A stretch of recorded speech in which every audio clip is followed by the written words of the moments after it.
Welcome. So as I was saying, we're studying at this time the parables of Jesus Christ. It's a relatively easier topic. I think there'll be very little for me to do. I still do something. But it'll be more sort of a sharing together. What do we understand, or how do we understand the parables of Jesus Christ? As you can see, there are quite a lot. Even that verse says, he did not say anything to them without using a parable. So Jesus did use quite a lot of parables throughout his ministry. Any idea how many there might be? In the Gospels? 50? 17? I'm guessing, I don't know. No? We'll come to it. I was just testing you a little bit.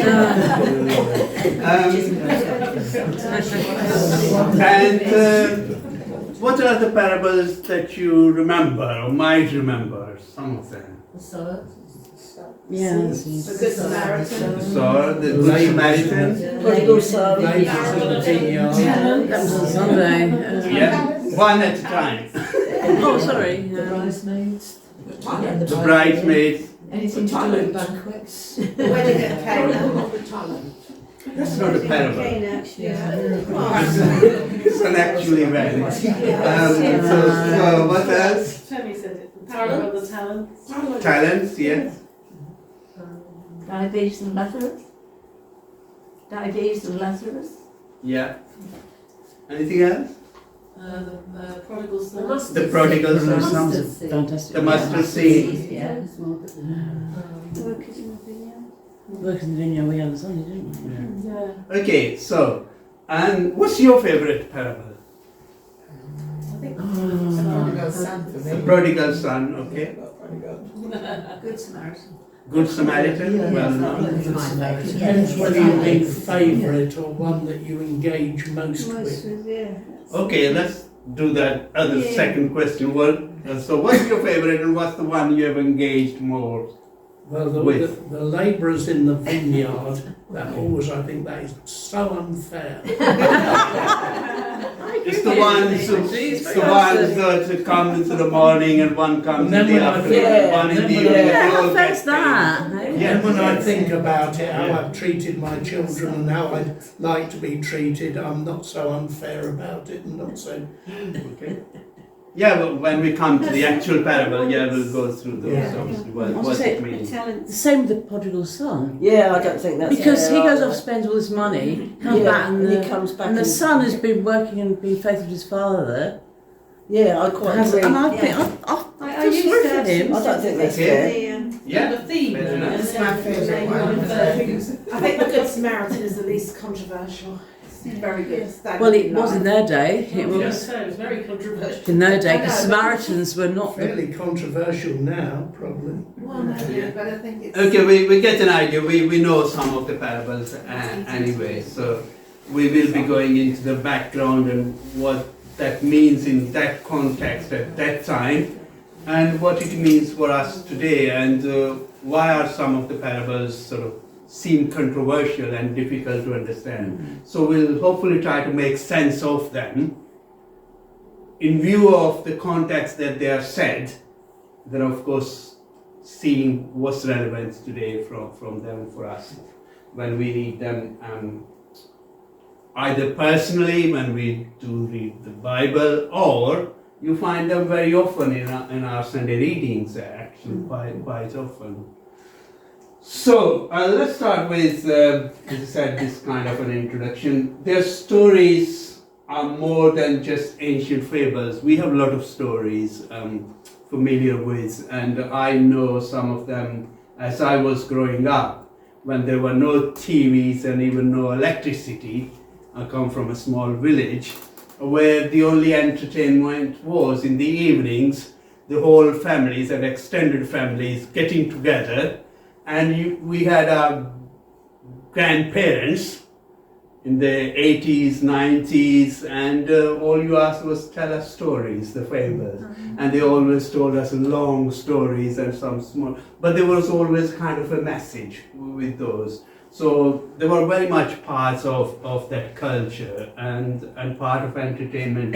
And I even remember when we have older relatives, brother or sister of our grandparents, they came, the things that you asked them in the evenings when you sat together was, tell us stories. And some were really good at telling those stories and remembering those. There were others hopeless. So, I mean, they've been part of even our life as well. I think these points will come later on as well. But they are powerful, they are multi-layered. They are designed to change the way we see God, the world, and ourselves. So there is a message in them. And the reason Jesus used those, they were not for entertainment purposes. As I said, for us, it was an entertainment to hear those stories. But Jesus actually used them purposely to convey a much deeper reality and much deeper message to his audience. And he used them a lot. We'll find that later on. As it says here, with many similar parables, Jesus spoke the words to them as much as they could understand. He did not say anything to them without using a parable. But when he was alone with his own disciples, he explained everything. So we say we find them difficult. Even at Jesus' time, the disciples found it difficult. And when, in fact, there in the Gospel we say, after Jesus had said this parable, the disciples came to him and said, can you explain this to us? What you mean by this?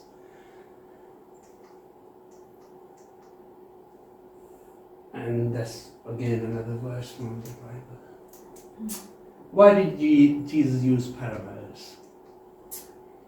The Jews were familiar with the teaching by means of parables, so it was something that his audience was familiar with the stories. And as I said, even when I look into my childhood, I see that I'm familiar with some of the stories that come from our cultural background. Is there any sort of tradition in here in Britain? Aesop's fables. Aesop's fables, yeah. Grimm's fairy tales. Yeah, Grimm's fairy tales. Yeah, It's more yeah. in Europe, isn't it? More in Yeah. other parts of the world. Yeah. So when somebody starts sort of narrating the story, you would know what it is, and also they would always have a kind of a message, as well, a moral sort of at the end, and the moral is, so you would say conclude the story with that. The use of parables by Jesus was hence a natural teaching method that fit into the tradition of his time. So it was something common. He didn't really invent the parables. He did maybe invent some, but the tradition of telling the parables wasn't invented by Jesus. He used the method that was already there. And there are some parables in the Old Testament, though not many. I think I have a slide at the end, so I'll skip at the end. But I'll tell you now, there are only hardly between 7 to 10 parables throughout the whole of the Old Testament, not many. But New Testament has got a lot. I will come to that. Why is that?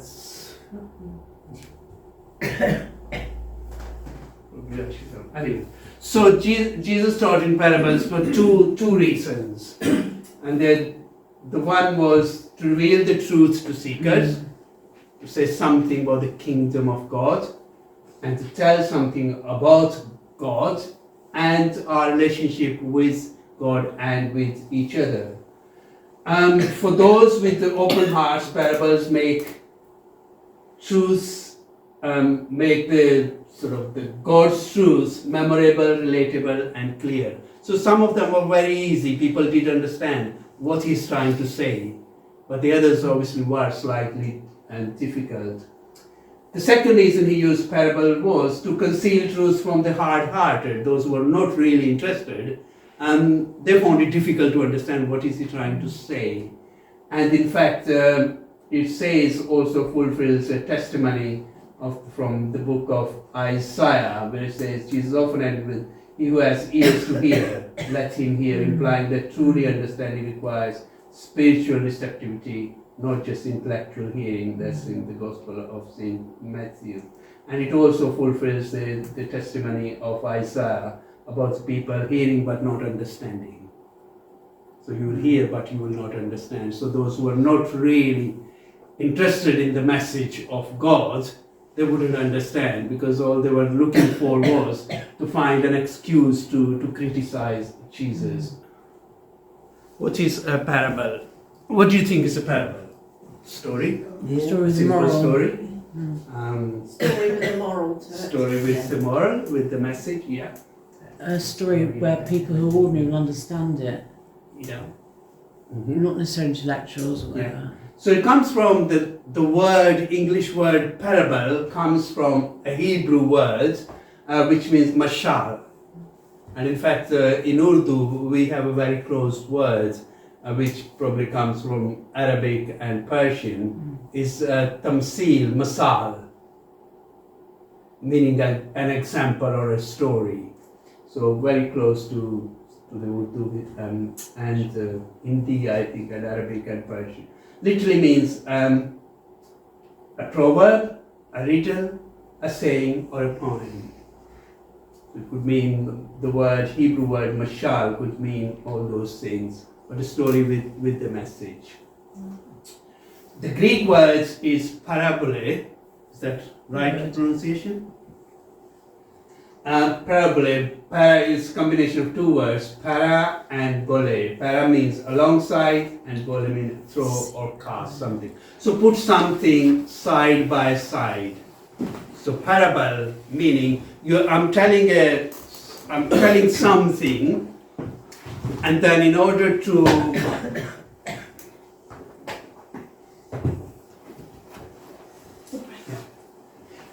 make my message clearer, I put a story side by side. You know, for example, in our day-to-day conversation, I'm talking about something and then I say, for example, and it's that kind, and then put something else side by side to it, just to make my point clearer. So parable literally means putting something beside something else. The literal meaning is throw alongside or placing something side by side. So that's the literal meaning of parable. In Hebrew, mashal, riddle, proverb, saying, and in Greek, putting or placing something beside something else. What exactly is a parable? Jesus used it as a teaching tool to convey his message. It's a simple story used to illustrate a moral or spiritual lesson. We said that. It's easy, it's memorable and relatable. And the many of us, when I said, what's a parable and what parables do you remember? You might not remember other passages from the Bible, but you do remember some of those stories because they're easy to remember. Good Samaritan, I think everybody kind of almost remember. Prodigal son, most of them, and the laborers and all that kind of thing. So many of those parables, because they are small stories, short stories, we can easily remember them. Even if we don't remember all the characters of that story, we know Good Samaritan. The word itself tells us it's a story about somebody who's been good. We'll talk about those in detail. Jesus often ended his parables with a lesson or a question, making people think deeper. So these stories are to use to make people think. Again, it's not a myth or a complex allegory, but a simple, concrete story. So what's the difference between some of those fables and myths and all that? The good thing about a parable is it's a down-to-earth story, something his listeners would have instantly recognized. So you take a story of the Good Samaritan. What do we have in that? Jesus asked a question, isn't he? He said, who's my neighbor? By this man. And then Jesus tells a story in response to that. There was a man going up on the road. What happens? He's beaten. robbed, which was something common, which happened when you're traveling on your own, on dangerous roads. And even we say here, no, I mean, don't go out in the evening. Certain areas, especially. There was that man going out in the sort of day or evening, whatever time, but where probably he shouldn't have been on his own. What happens then? He's attacked, mugged, left wounded. People just walk the other side rather than get Yeah. involved. And who are the people who come across then? Yeah, Religious people. People should know There's a better. Levite, there's a priest. And then there's the Samaritan. So people knew a priest, who is a priest, what do they do? There's a Levi, what do they do? And there's Samaritans, who they are. So this story is actually taken from the very real context of people, the characters that people are familiar with. But using those characters, Jesus is trying to tell something. So, I mean, the moral of the story, as we all know, is we will go more into details when we come to the Good Samaritan. But you would expect normally something good from a priest. Normal, no? Yes, person of faith and good person in the society. You would expect something good from a Levi. Why? It's also from the lineage of Aaron and priesthood and all that kind of the considered people who are even dedicated to the temple, carrying on services there, offering sacrifices there. Levi. Even maybe a higher rank than the priest, maybe. And then you have this Samaritan, you don't expect anything from them, especially as a Jew, as a good Jew, you wouldn't expect something good from them. And then he's the one who does something good. So Jesus is trying to say, then Jesus actually ends with the question, who then of the three do you think is his neighbor? And the person, then the young man responds, of course the one who does good. So Jesus leads through this story to make this person think, decide for themselves, and to who is good or who is neighbor. So it's a down-to-earth story, something that the listeners can understand and associate with. And a lot of the stories are taken from the real life situations. There's farming, there is a feast, a wedding feast, and these 10 virgins or so, that the story of that is the wedding. There's the lost things, and there's a woman loses her sort of the 2 or 3 lost coins and lost yeah. So and family conflicts of the prodigal son that you mentioned there. So these stories, these parables are taken from a real life situations, but of course with a profound spiritual truth. It places the earthly story alongside a heavenly reality. So through this earthly story, Jesus is leading the people or his listeners to a heavenly reality, spiritual reality. I think we'll stop here. It's shorter first part. Any questions? The second session will be slightly long, but maybe half an hour. But any questions? What do you think? Or any comments or questions? Did he conceal it because he didn't want the trouble to start, as in him getting arrested too early? So he had to do parables so that not everyone understood in case he got crucified too early, if you see what I mean. Was it to sort of fend them off?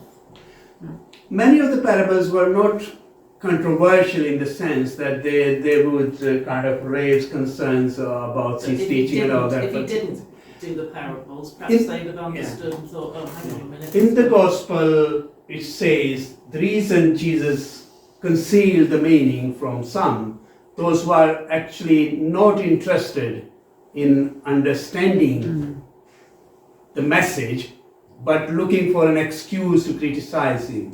So in that sense, perhaps, but the Gospel doesn't really tell us that this is the reason.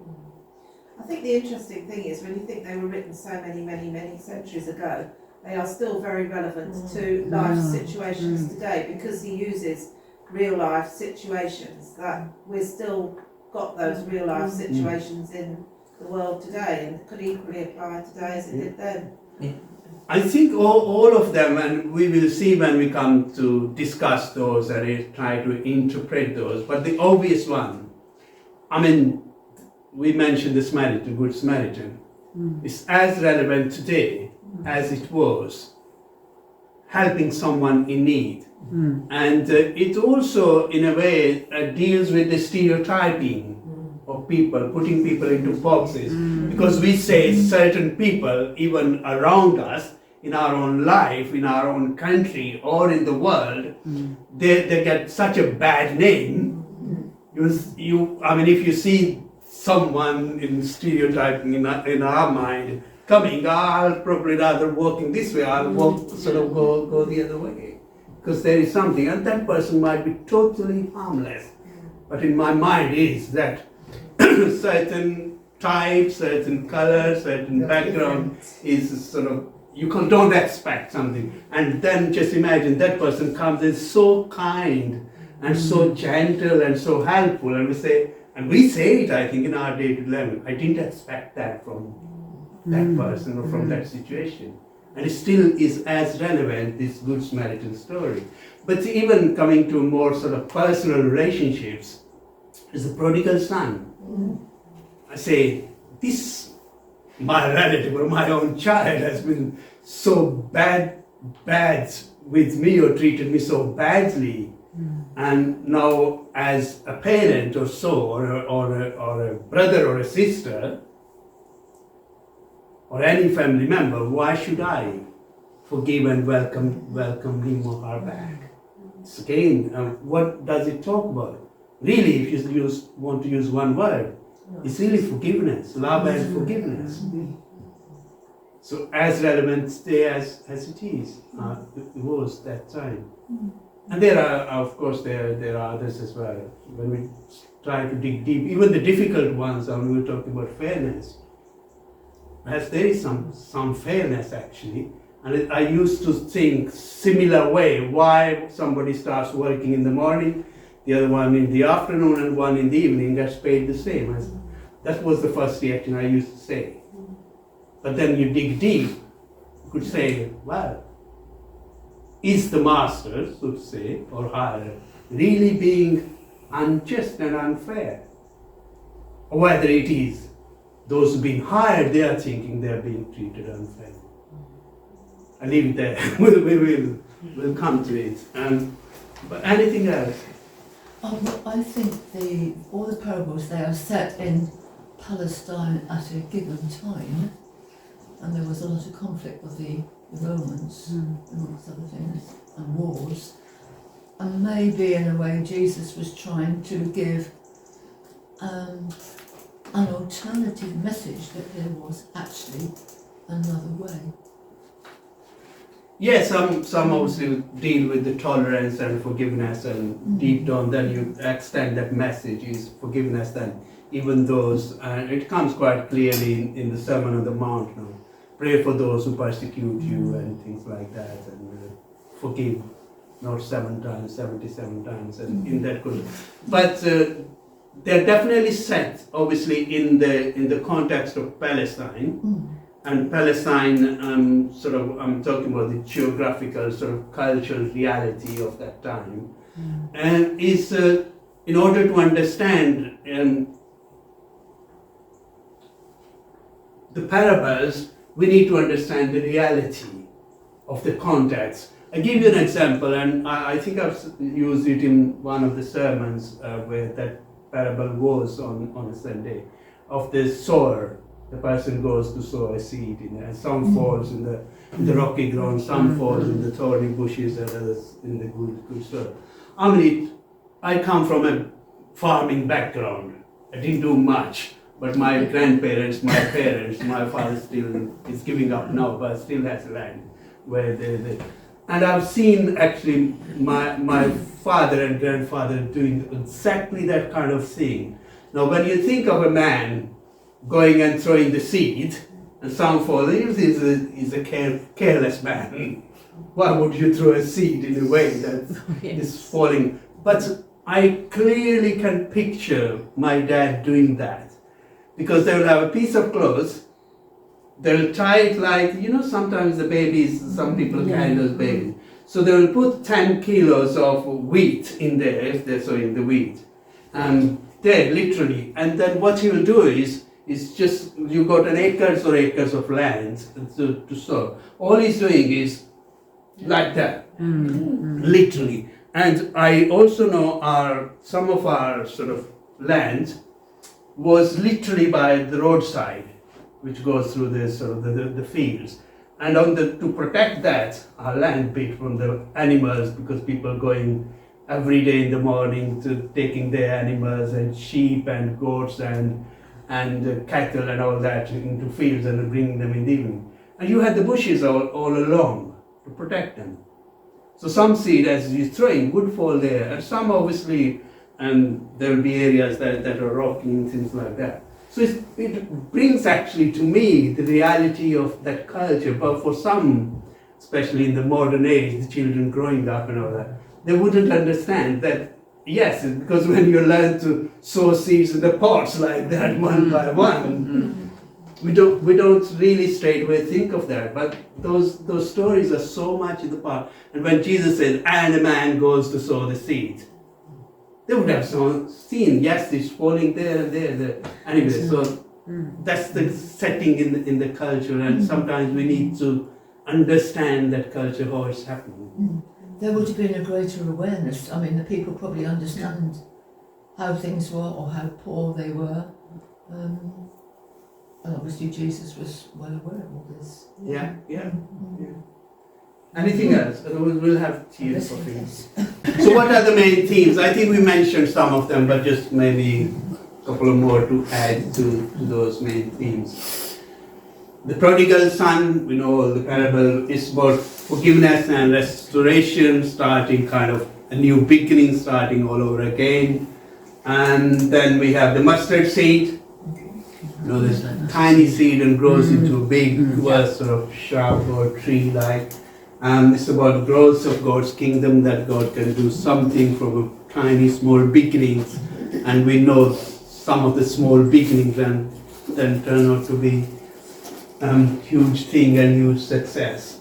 Wise and foolish builders, hearing and doing things, and then the kingdom of God, the leaven, the hidden treasure, and all that kind of thing. Grace and forgiveness, the lost sheep, the lost coin,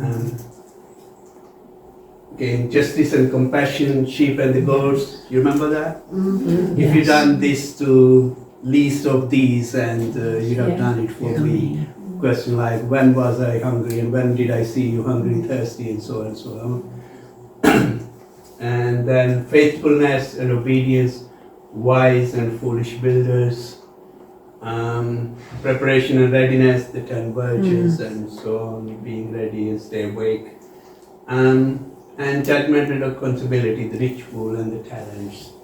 One given, there are 2 of talents. I think one is given 10, and then what you do, and there is other one given 1 and 3, and so 5, and then what you do. So these are some of the themes in the parables that we find, but they all have a much deeper meaning behind them.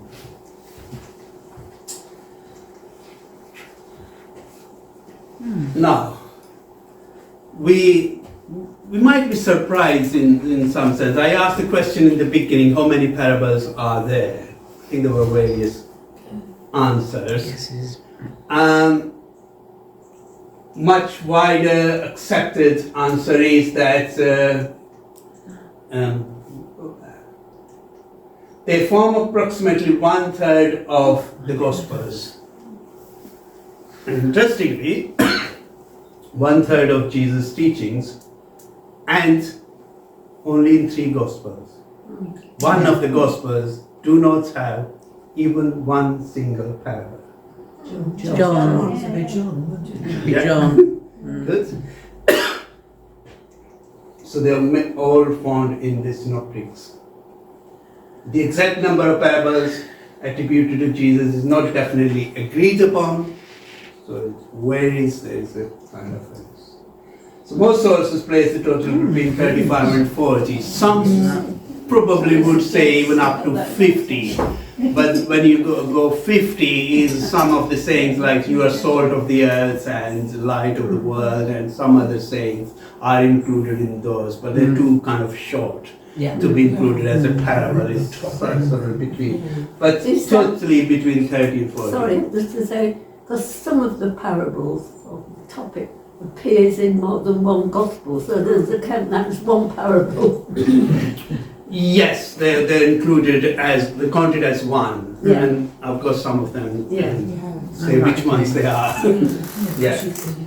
And so this variation is due to different understanding of what constitutes a parable. Some of them are always clear ones, like we mentioned, Good Samaritan and Prodigal Son and sower and all that, very obvious straight away. But there are others which are kind of sayings or even slightly shorter. So here you go, the breakdown. Because Matthew has 23, Mark has 8, and Luke has 24. So Luke has most or more than anybody else, and then followed by Matthew and Mark, and we said John has 9. Now, out of those that you see some of them are, and the parables found only in Matthew. So some of them are found in all the 3 Gospels, synoptics, but there are some which are particular to one Gospel only. And these ones that are listed here, 10, they are found only in Matthew. You won't find them in Mark and Luke. So it's a useful thing for the preachers when I come to preach and when we have a parable. The first thing I always try to look at is it found somewhere else as well? And if it is, what are the differences? And then I will put all 3, if one is found in all 3, I'll put all 3 passages together and see, to build the full picture, where they differ, what's added or what's omitted and things. And it's not just with the parables, I do with some of the passages, like the temptation of Jesus, which is in Matthew, Mark and Luke. And you see Mark is only 2 verses, for example, and Jesus, after fasting for 40 days, was taken into wilderness and he was tempted. That's all. No details, like Matthew and others there. And Satan came and said, if you are the Son of God, do this, that. So you put them together. Same with the parables. Is there a reason, Younis, why, say for argument's sake, Matthew only has so many parables and the others have many more? You can ask the same questions about other teachings of Jesus as well when the Gospel writers write. I think they focus on certain elements, like Matthew's parables, again, probably would have a different slant than others, though there's a message, but Matthew is particularly writing for the Jewish audience. Right. And the numbers obviously would be wherever he feels is more appropriate to quote, he would use them, whereas like Mark, we say only 8. He doesn't use many. And in fact, a lot of the other, it's interesting actually observation that Mark is the first gospel to be written. And it is believed by many scholars that Matthew and Luke take quite a lot of Mark. And yet Mark has the fewest of the parables, whereas Matthew and Luke use a lot more of the parables. So there's no real reason why they would have done that. Mark wrote his and they took that and embroidered it and added to it. That's what it is. A lot of it. Yeah. But it also could be that because it's a very through storytelling, it would have been passed down that way. Yeah. It would have an oral tradition. So, which is why perhaps it's a bit more. That is true. And on the other hand, I mean, out of the 4 Gospels, only 2 of them had, if you want to say, the first-hand information direct from Jesus. Matthew was one of his disciples, and John was. Whereas Luke and Mark, they have a second-hand information coming from oral tradition or from other direct sources, because Mark was with Peter as well, no? So Peter would have narrated him. But is it also that maybe they were seeking, talking to people, asking them, Yeah. you know, what they remembered or what had been passed on to them from their Yeah. parents? So I think I mentioned wasn't in one of the sessions, and we might do a session because I've got material ready, is the interesting question of asking and getting information from others.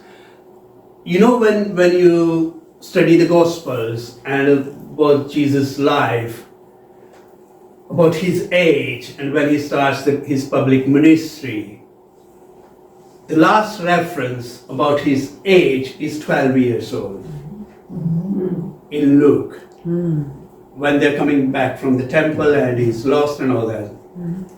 Then it's again Luke only who mentions his age, that Jesus started his public ministry at the age of 30. Now, a lot of people ask the question, what happened in between? From 13 to 30. They say 18, some would say 18 hidden years, some would say 18 lost years. And where was Jesus? And there are a lot of theories and stories and myths about that. Some say we went to China, we went to India. This is all over the place. There are books written on. He went to India and he gave his wisdom and all that from there. He even came to England. I was going to say, Yes, I've heard that before. But Yeah. So there are a lot of, so what's happened that now coming to that asking questions and all that, I did a program in Urdu on that with somebody as a kind of an interview, and that's when I did a bit of study on that.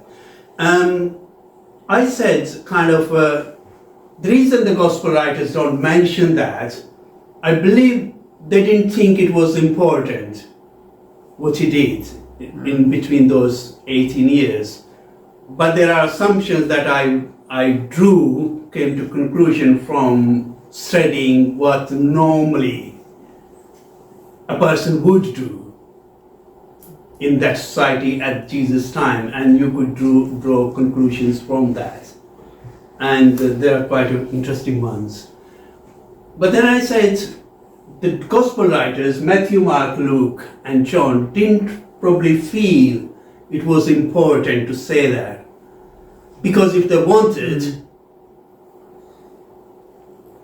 they would have got that information. We know that Jesus started his public ministry at the age of 30, so they wouldn't have direct probably knowledge of what was he doing then and where he was. But they have the best possible source. Mary was still around, wasn't she? Exactly. Yeah. So Mary was with Jesus, obviously, and she was a disciple, and she was right throughout the journey, and when Jesus was traveling from place to place, the Gospels tell us that Mary was among those, and she was at the cross, we know from the Gospel, and after Jesus' death and resurrection, she was with the disciples in the Acts of the Apostles praying. So if they really felt the need to fill that gap, they would have. They have first-hand knowledge. Exactly. Yeah. So there was this oral story. I don't know how I came to this one, but I think it would be good to do a session on that. Maybe at the end we might end with that session. Remind me if we forget. I think it's really interesting to find, because a lot of people do ask that question. What did he do? Where was he? And a lot of, as I said, stories about him going to so many different places and learning this and that, and then coming back and that kind of thing. Okay, that's fine. Parables only in Mark. So those were the parables only in Matthew. Then there are others which are in Mark alone. And there are only 2 parables that you find in Mark alone. I know we said Mark has 8, but 2 of them are, these 2 are not found in any other gospel except Mark. The parable of the growing seed and the parable of the doorkeeper. Just a little illustration of what it is about. Then, the headings. The parable is unique to Luke only, so So these are the ones that you find only in Luke. So Luke has more than others. So these 15 are found only in Luke and not in Matthew and not in Mark. Just Luke has these. I've got the sheets printed, so you can have those.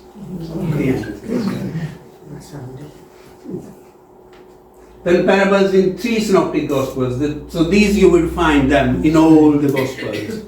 These 7 of them are in all. So that's where I would say, if I'm studying, when I'm preaching, I'll put these side. I'll open Matthew and Luke and Mark, and I'll see where do they differ. And in fact, when we do come to the actual parables, if we do one of these, we would try to see and maybe study together. What do you think is different and what is common, and the length and the different characters as well.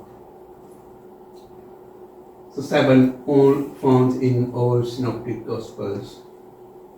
Gospel of John does not have any. Some would say take these as 2 as parables, but they're not really parables. But some, as I said, where the number differs, some might say these 2 in John. But they don't fit into the criteria, the definition of parables. The Old Testament has some parables. These are just listed, some of the old. I think one obvious one is clear one in the David and the Bathsheba story. When Nathan goes to David and says, "This is what you have done," he tells him in a form of a story. And the story is the prophet Nathan tells King David about a rich man with many flocks and who takes from somebody who had only one. And and there's a message. So these are the only ones. Maybe few others, but not many in the Old Testament.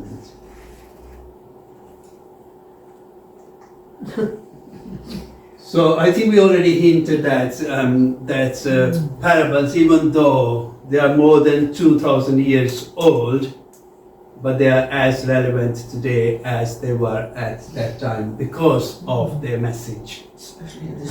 Their timeless stories teach values relevant to daily life.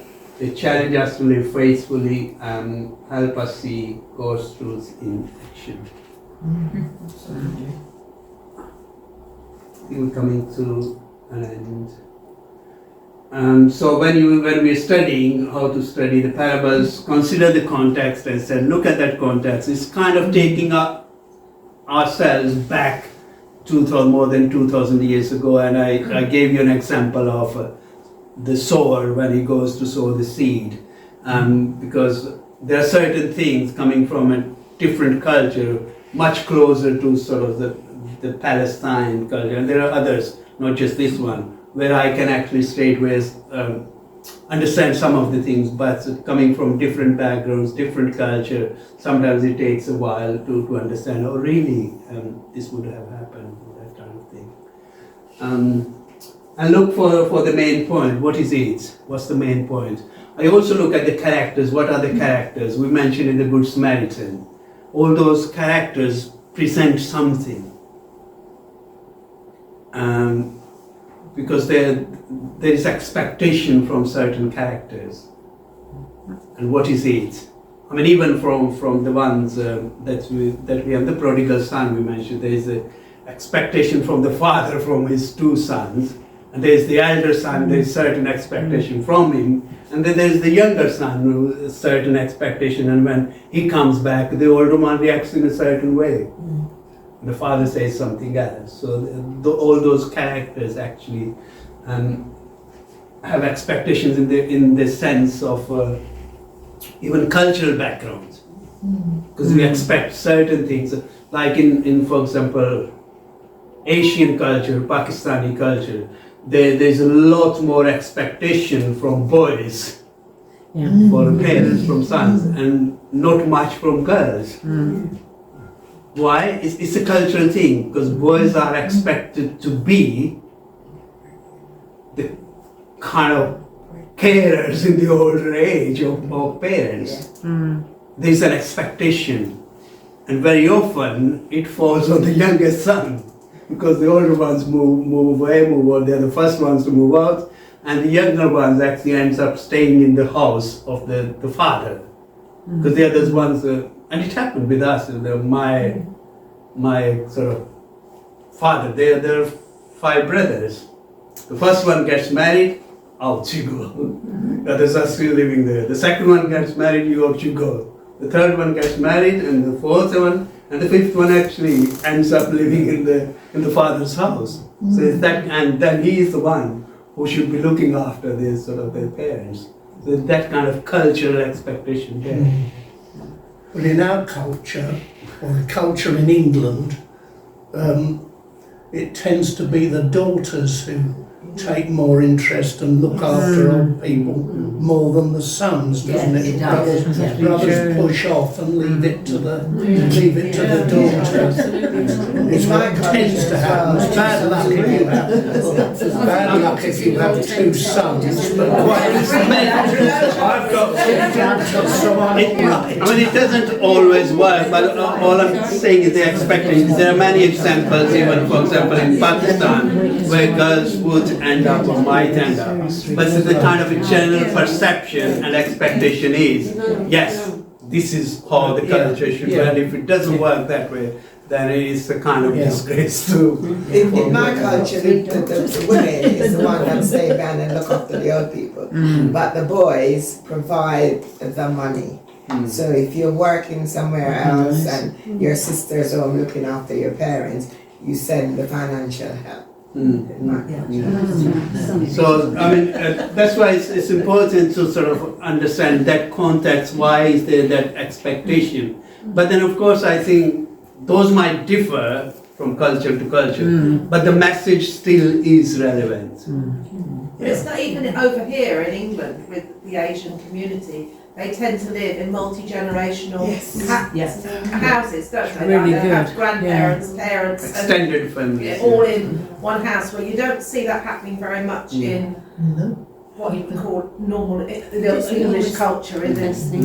That's got very fragmented, hasn't it? With I mean, it has its own benefits, but it also has its own sides as well in many cases. And also they tend to educate their girls a lot more over here, the Asian families now, than they ever used to, because they now seem to think that if they educate the mothers, then that educates the next generation as well, which wasn't always the case. That's in theory very much, but it's because Asian culture can be much wider. So even within Asian culture, because when I talk of Asian culture, I mostly would sort of include India, Pakistan, and Sri Lanka, Bangladesh, and all that.